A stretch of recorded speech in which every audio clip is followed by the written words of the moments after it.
Well, joining me now with more is Tuan Nguyen. He's an economist at RSM US. Tuan, it's great to have you on the show here.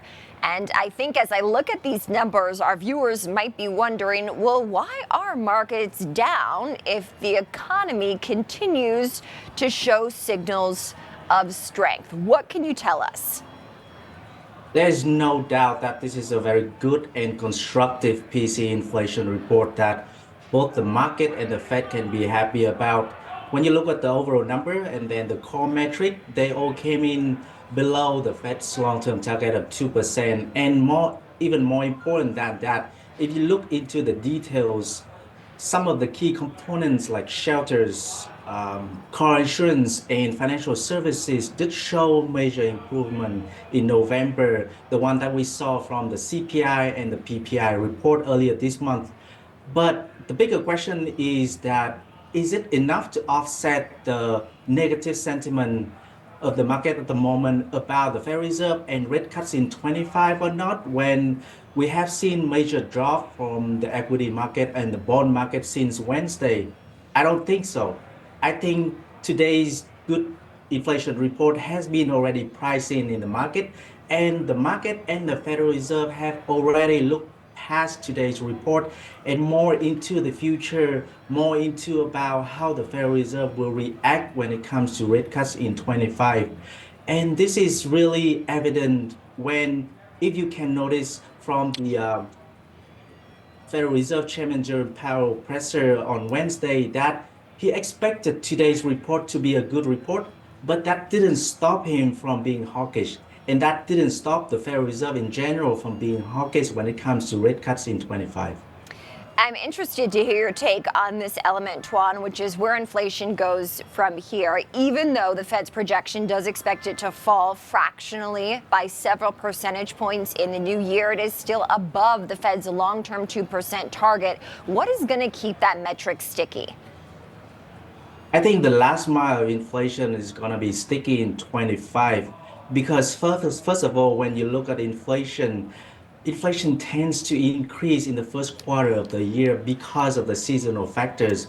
We saw the same thing in the first quarter of this year. And then in the medium term, we should expect fiscal policies in 25 to be inflationaries when it comes to tax cuts, when it comes to higher tariffs, and when it comes to trade policies. Now we are talking about inflation between 2.5% and 3% versus the 2% target rate.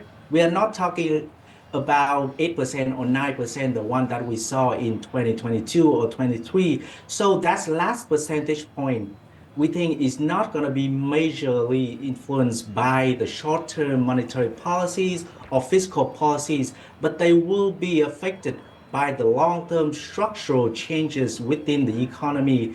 And regardless of the types of fiscal policies that we're going to see in 25, we think that the long-term inflation number will settle around 2.5% or a little bit above that because of the structural changes when it comes to demographic, when it comes to re-globalization, and when it comes to geopolitical tensions. What is holiday shopping and the prices that you're seeing at stores and online, Tuan, indicate to you about how this holiday season might shake out? If you look at the spending number for November, it was a very strong, solid number. And we're expecting spending to continue in the last month of the year and also in the first 2 quarters of 2025 when we have those supporting fiscal policies in place. And because of that, we think that overall demand will put some pressure on prices and wages moving forward. And that is why I think the Fed is right. They're expecting higher inflation in 25. You know, the conversation of tariffs continues to be one that is circulating down here on Wall Street. Tuan, I'm sure obviously it's something that you're watching as well. I'm interested to know how it might be implemented into some of your forecasts come the new year. As we know, a new administration with promises of tariffs is set to take effect on January 20th. I don't think we should get ahead of ourselves when it comes to tariffs because we don't know yet about the scale and scope of tariffs in 25, but we know for sure that we should see some higher tariffs in 25. Now, if you notice what's going on within the Fed's forecast, I think this is very important to emphasize that this is probably the first time in a very long time that the Federal Reserve is factoring in fiscal policies in their forecast. And that means they are being less data dependent and more forward looking.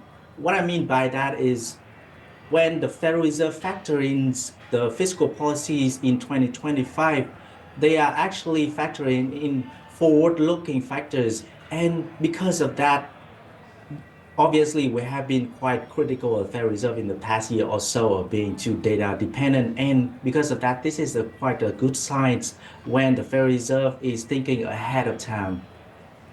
Tuan Nguyen, economist at RSM US. Tuan, thank you so much for joining, of course, amid what has been a very busy week of economic data.